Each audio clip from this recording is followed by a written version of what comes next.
Il est question d'un mouvement prophétique.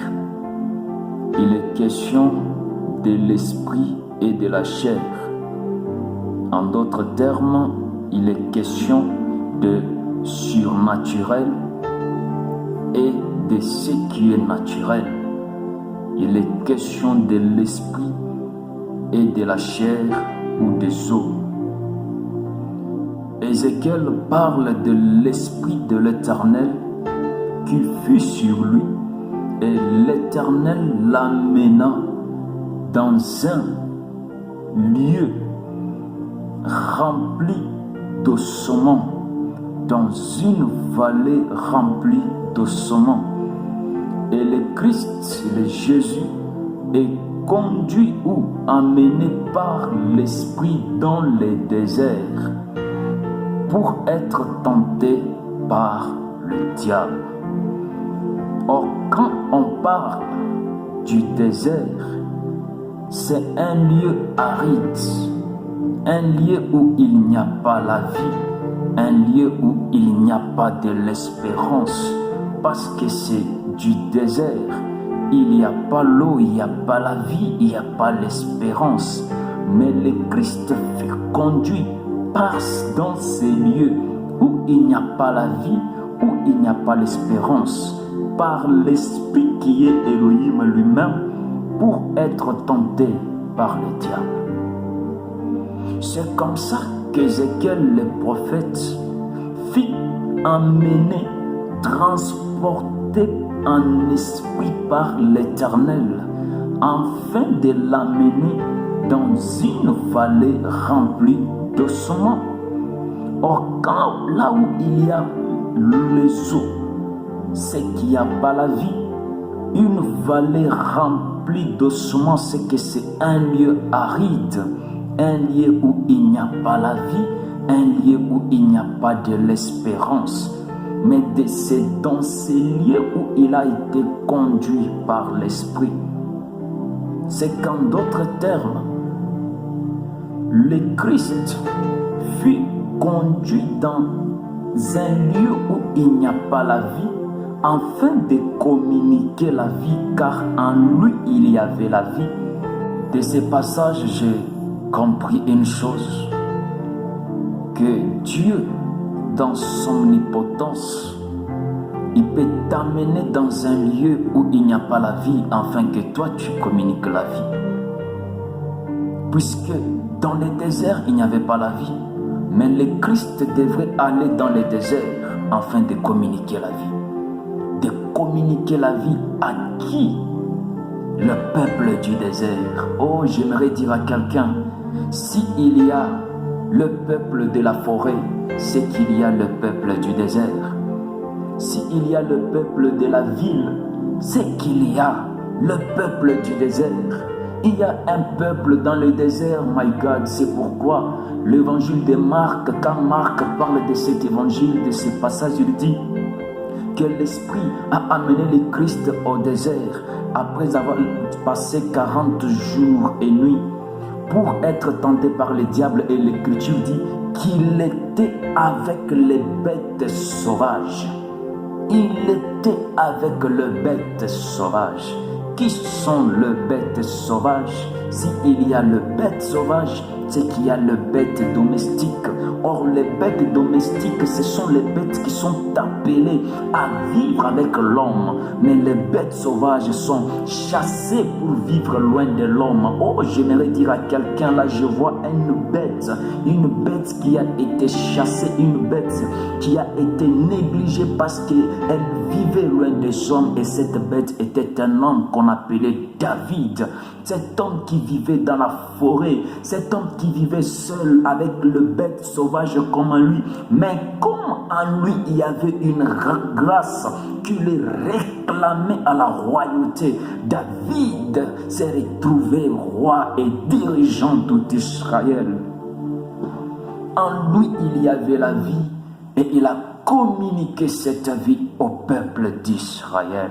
J'aimerais te dire, toi l'homme du désert, toi l'homme de la forêt, toi l'homme qui laisse les villages, Toi l'homme qui laisse les buildings des bâtiments, toi l'homme qui laisse les maisons luxueuses pour aller passer ta retraite dans la forêt, pour aller passer ta retraite dans le désert, pour aller passer ta retraite au sommet d'une montagne.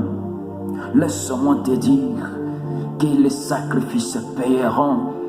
Les sacrifices paieront parce qu'en toi il y a cette espérance et en toi il y a cette vie. Les ossements n'avaient pas la vie. Alors il fallait que Dieu puisse amener un homme dans ces lieux sans vie afin de communiquer la vie. My God. Donc il y a certaines épreuves, bien-aimés, que Dieu nous met avec une mission, avec un objectif bien précisé, afin que toi, tu puisses aller communiquer la vie à cette nation, à ce peuple. Ne te décourage pas de cette vie que tu as. Ne te décourage pas de ces mariages. Oh, tu te plains, tu te dis, oh, ce mariage est tellement aride. Ce mariage ne m'inspire à rien. Ce mariage n'a pas de l'espérance. Laisse-moi te dire que l'espérance ne dépend pas de ce que tu vois, ou tu entends, ou tu pressens, ou tu connais. Mais l'espérance dépend de ce que Dieu a déjà dit, car ce qui est dit est déjà dit. L'espérance ne dépend pas de ce que toi tu veux que ça soit, mais l'espérance dépend de ce qui est déjà prédestiné à être. J'aimerais te dire de ne pas baisser les bras, de ne pas te décourager. Toi, celui qui rencontre des moments compliqués dans le ministère, les moments difficiles où tu te dis, est-ce que réellement Dieu me connaît? Est-ce que réellement Dieu m'a appelé? Oui, Dieu t'a appelé, il te connaît, il t'a appelé. Devant la mer Rouge, Dieu devrait voir d'abord la réaction de Moïse avant d'agir. Car si Dieu avait agi avant que Moïse n'aille poser sa réaction, Dieu n'allait pas comprendre si Moïse avait réellement compris l'appel de Dieu. Tous les peuples pleurnichaient devant Moïse pour lui dire que tu devrais nous laisser mourir même en Égypte. Mais voilà, tu nous as amenés en ces lieux où on ne serait même pas enseveli. Or, pendant que le peuple pleurait, Moïse n'a pas pleuré. Pendant que le peuple se lamentait, pleurnichait, Moïse a gardé l'espérance. Et qu'est-ce qu'il a fait? Il a écouté la voix de Dieu. Oh, laisse-moi te dire que tu es un Moïse. Si le peuple peut pleurer devant Moïse, toi Moïse, tu ne peux pas pleurer devant le peuple, mais toi Moïse, tu dois monter au sommet de la montagne, dans le lieu secret, dans le lieu de l'intimité avec le Père, et c'est là que tu pleures devant le Père, c'est là que tu pleureras, c'est là que tu briseras ton cœur, c'est là que tu vas déchirer les paroles de ton cœur devant le Créateur, pas devant le peuple. Le Christ fut amené dans ces lieux, dans les déserts, afin de donner la vie à ces lieux. En lui, il y avait la vie. Partout où il passait, il laissait les traces de la vie. Je vois le ministère d'un homme qui était comme des eaux. Un ministère qui était devenu sec, chaotique. Mais lorsque la vie est passée par ses eaux, son ministère a revêtu la chair. Laisse-moi te dire que tout ce que nous voyons aujourd'hui ne déterminera pas ce que nous serons demain. Que ce que tu vois tout autour de toi ne détermine pas ce que tu seras demain. La vie peut changer en un clin d'œil. Le ministère peut changer en un clin d'œil. Le ministère de Joseph était chaotique. Vous imaginez, Dieu vous appelle et vous vous retrouvez dans une citerne sans eau. Vous vous retrouvez emprisonné innocemment parce que vous avez fui les péchés. Mais Dieu était avec lui.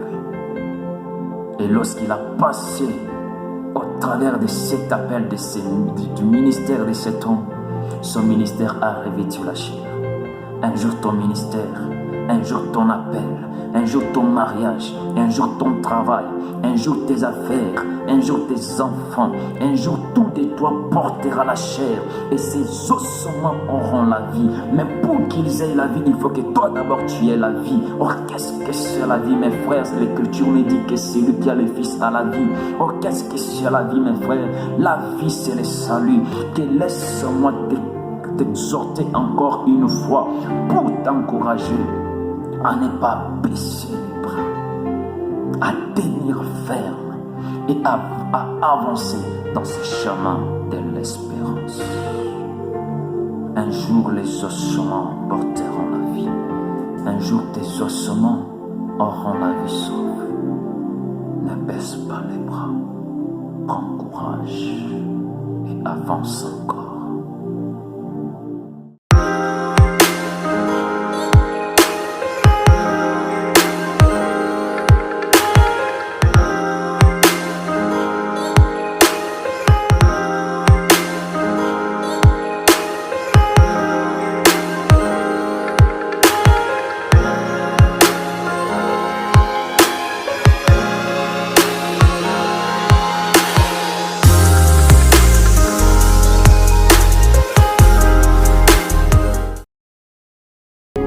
C'est votre serviteur, le docteur missionnaire Seth Mukadi, l'esclave du peuple qui vous aime. Je tiens à vous inviter à vous abonner massivement sur notre chaîne YouTube en tapant justement Dr Seth Mukadi.